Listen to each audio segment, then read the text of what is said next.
ти која го носиш оној кој носи се. Како изгледа оној кој носи се, браќа и сестри? Не можеме да имаме представа, затоа и оците не советуваат, не правите представа на Бога како може. Може човек да го замисли Сизиф од грчката митологија и да мисли дека тој е како Господ, како оној каменот Сизиф што го носи, кога ќе се качи горе на брдото да го остави, тој ќе му се стркала надолу. Не, така Господ не го носи овој свет.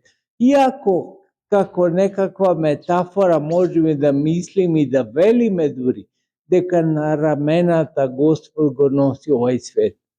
Господ е во секој дел на сите елементи што постојат во овој створен свет.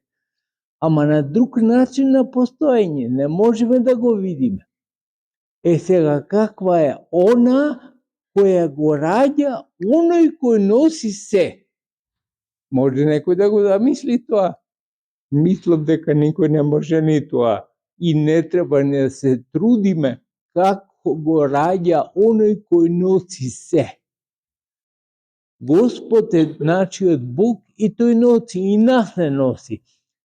Може би и друг пат сум ја кажувал оваа парабола, ма ќе ја спомнам и сега.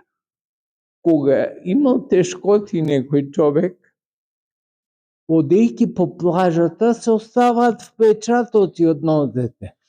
И секогаш гледал 4 печатоци.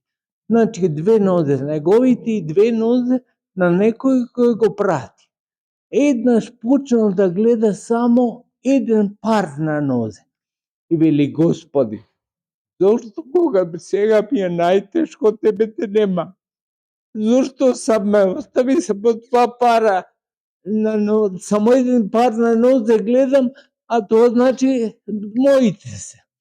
Не, му вели Господ, грешка имаш. Сега кога ги гледаш само еден пар на нозе, знај дека на рапена сум те качил. А тоа значи дека тие траги од нозете се нозете Господови.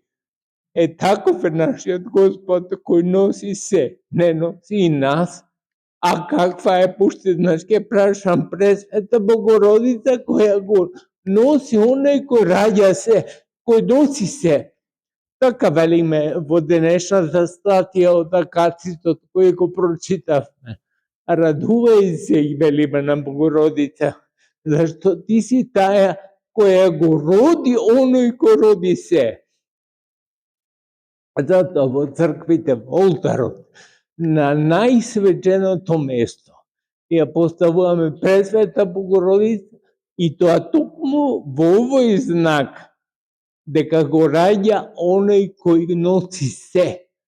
И таја ја викаме поширока од небесата.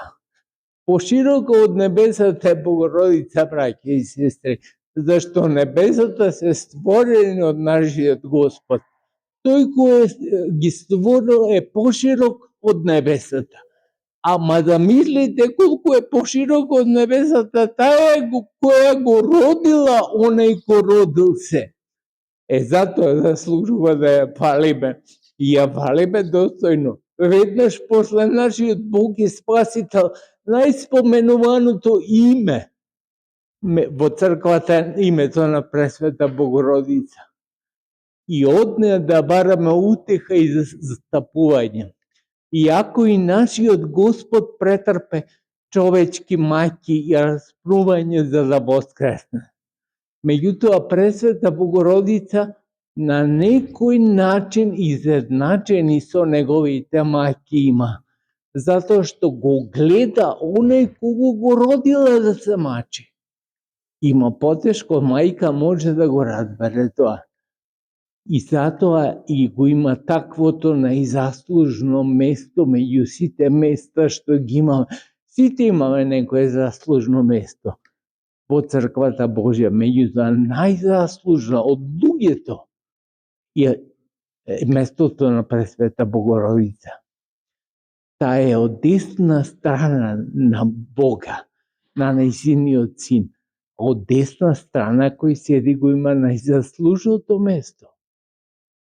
Затоа во света 40 се потрудиме во овие петоци од светата 40 да се собираме и да го славиме нејзиното име во оваа акатисна химна која ја читаме во статии поделени. И на крајот во петата седмица, односно во петиот петок на светата 40 го читаме цел акастит заедно. Нека Господ и Пресвета Богородица не умудрат, нека ни дават сили, здравје и спасение, да можеме достојно да го славиме името на Бога и на Пресвета Богородица, која е наша застапничка во сите векови. Амин.